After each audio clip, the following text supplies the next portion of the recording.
Tony, I be hoping you be, hold on. Tony, I be hoping you got something positive to say about me. You always say negative stuff about me. And I'm like, I ain't do nothing to you. No. I ain't seen nothing positive that you ever said. I did something positive every day. What I'm saying? Come on, Tony. What I do to you, Tony? Let's go! Touch! That's what we talking about. My name is Willie. Yeah, baby. Yeah. I'm here for Shedeur. It's man time. Put the watch up. Touch. Ooh. Hey, Tyron. Hey, don't take this the wrong way. Everybody that's hitting us, as far as our respective others, ladies, we can't take your calls right now. This is man time. We watching Shedeur. This is man time. This is man time. This is the first time I want to just watch football and be left alone. It was supposed to be just another meaningless preseason game. A quiet Friday night in Charlotte with nothing more than a few scattered storylines for die-hard football fans to chew on.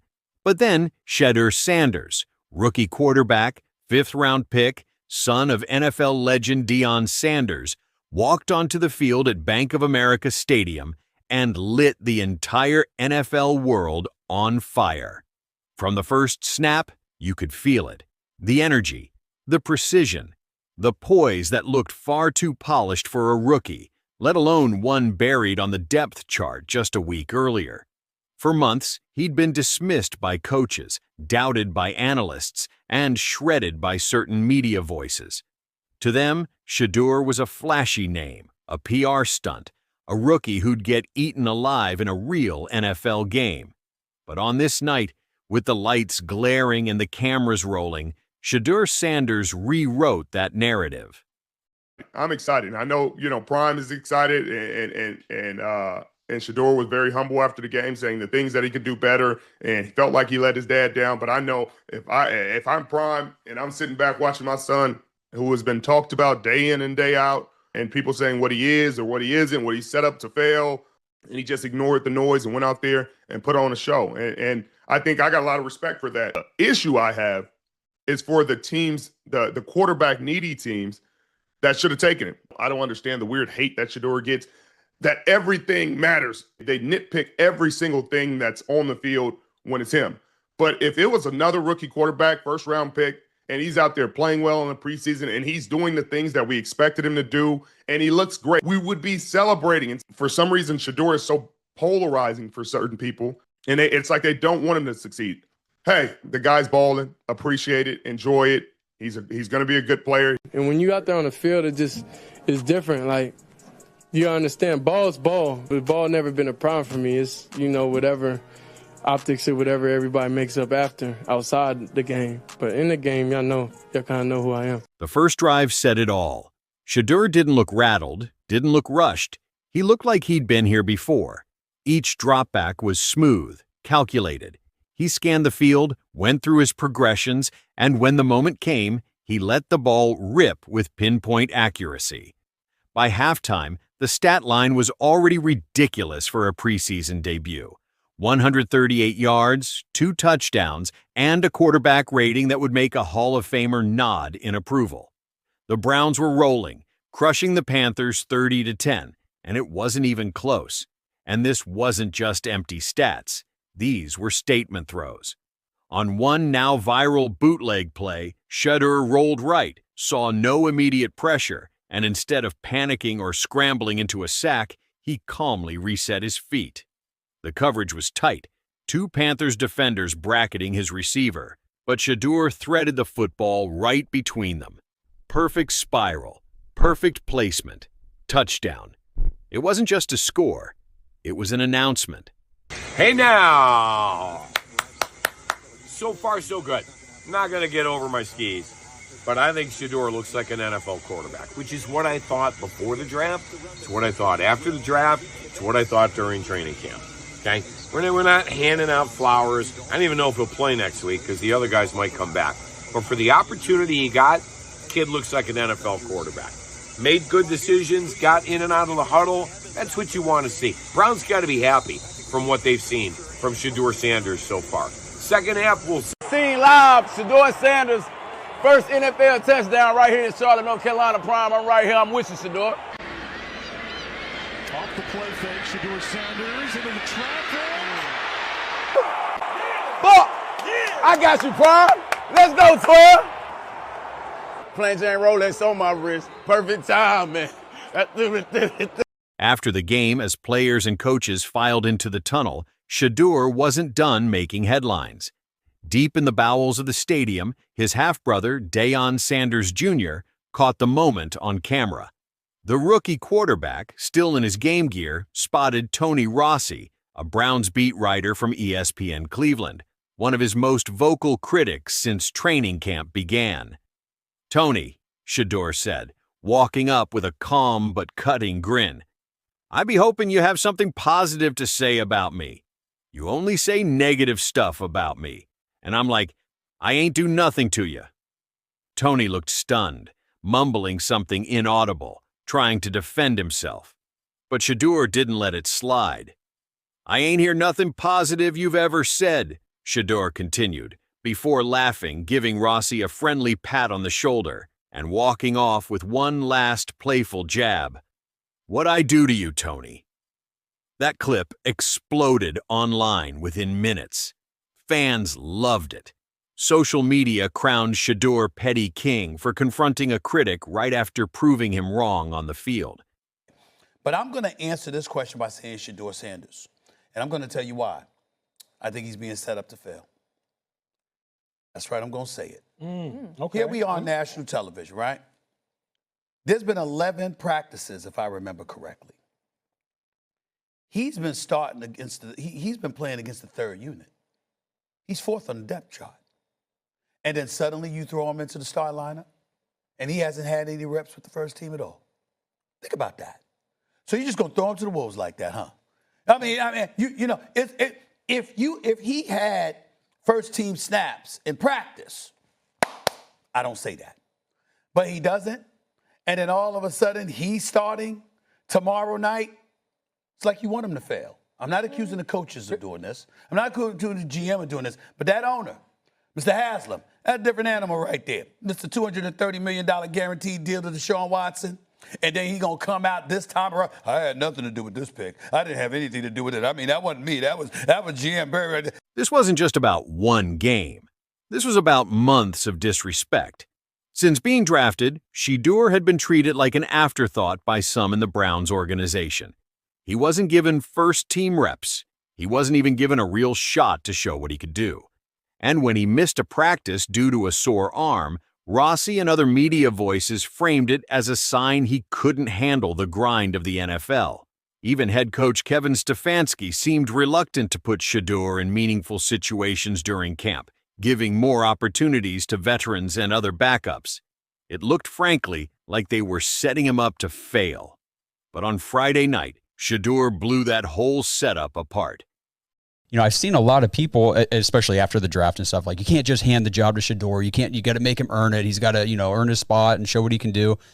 Well, they handed it to Dillon Gabriel. Yeah, they just handed him first-team reps. Like, he didn't do anything to earn them. He didn't. Except for get drafted in the third. It's not like he was drafted in the top five. Yeah, third-round quarterbacks don't ever earn first-team reps right out the gate. Jake Burns said that over the weekend. It's one of those things, too, where they just seem to – it's like they fell in love with the person, and it's like the person might not match the player. You have guys coming out saying, like, he just doesn't belong on an NFL football field right now. Like, Zach Jackson said – practice comes to a screeching halt when he goes into 11-on-11s. And I'm just like, how is this a guy who's getting first-team reps then? What do the next guys have to do? Not even like Shedeur, just anybody on the roster. What do they have to do to eat into some of that? Because, like we said, Dillon Gabriel wasn't picked third overall. He was picked in the third round. Yeah. So why is he just being handed first-team reps? I don't understand that part of it. I'm like, are we willing to die on the cross for third-round pick Dillon Gabriel? Like, come on. Nobody else even had him on his draft board, at least not to be a starter. This is his shot. Yeah. This is it. I mean, I don't mean just this one game, but I'm saying this is his chance. Even though it looks like he's been practicing well, what we talked earlier, like it just seems like they don't want to give him the shot to really move up. Well, they have to now. And I salute them for not. I think to start Tyler Huntley in this game would have just been like, yeah, it would have either been insulting or he is just light years away from being ready to play in an NFL game. And so I'm glad he's getting a start. I said earlier, maybe he plays a half, Huntley plays. If he's playing well, he's going to play 3 quarters at least. Well, it looks like he's going to have to play a half. Right, yeah. That's like a minimum at this point. But this is his opportunity to really distance himself from Gabriel for sure. And if you look at all 6 of their quarterbacks, he's the only one, with all due respect to Dylan Gabriel, who even remotely could be like their quarterback of the future. Now, the Browns are in a bind. Stefanski can't hide behind depth charts and rookie development timelines anymore. The whole league saw what Shedeur can do, and the fan base is demanding more. As one ESPN Cleveland host put it, if Stefanski doesn't give Shedeur real first-team reps now, he's not just coaching scared, he's coaching blind. Because here's the truth, Shedeur didn't just look like a promising rookie, he looked like a starting NFL quarterback in control of his offense. He didn't force throws, didn't panic under pressure, and played with a veteran's calm. And when you combine that with his charisma and his ability to own a moment, whether on the field or face-to-face with a critic, you've got something dangerous for the rest of the league. Former NFL star LaShawn McCoy weighed in almost immediately after the game. I don't care what the draft round says. This kid's ready. Forget the politics. Forget the veterans. Put him out there. Fans flooded Brown's social media accounts with calls for Shedeur to get the Week 1 start. The buzz was deafening.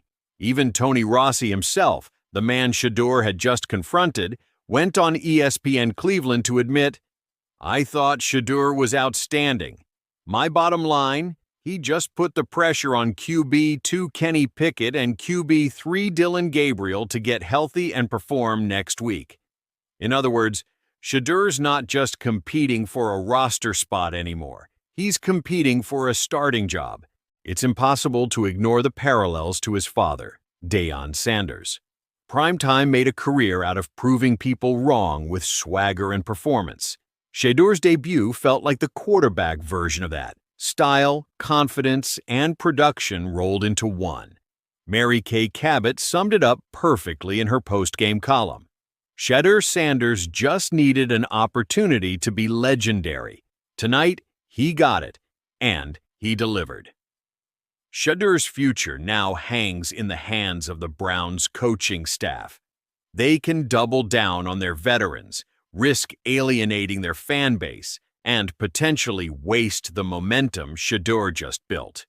Or they can ride the wave, give him first-team snaps, and see if this rookie really is the spark that Cleveland has been searching for.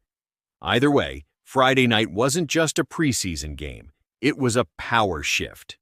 I don't think the Browns have been setting him up for success all summer. Like, understand this. The only reason why Shedeur is even starting on Friday is because he's the only available quarterback of the 4 on that unofficial depth chart, right? Like, Joe Flacco's 40, so he's obviously not going to play. And Kenny Pickett and Dylan Gabriel, who are ahead of Sanders on said depth chart due to political reasons, and I'll get to that in a minute, are dealing with injuries. So Shedeur has to start. But they're kind of throwing him into the fire here because they've given him 0 first-team reps all camp. He's been balling all camp. I mean, every time I see one of those, I'm talking about those ESPN Cleveland quarterback graphics, Shedeur has the best stats. But they've literally only given him 4 total reps against the first-team defense. I mean, I think it's logistical, like what you're able to do right now, and I think the injuries sort of create a scenario where they'll get an extended look at Shedeur. I mean, look, he's still behind. I think he's caught up some.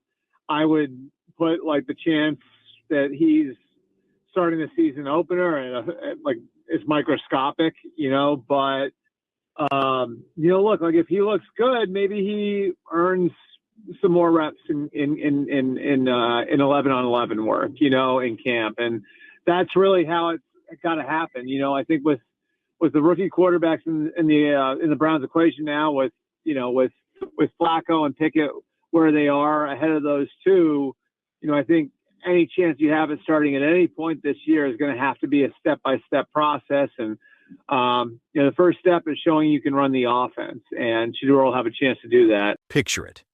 The stadium is almost empty now. The lights are dimming. In the tunnel, Shedeur's walking toward the team bus, helmet under his arm, still smiling. A reporter calls out, asking if this was personal, if confronting Rossi was planned. Shedeur doesn't even break stride. He just glances back and says, "Nah, I just like to make sure everybody sees what I see."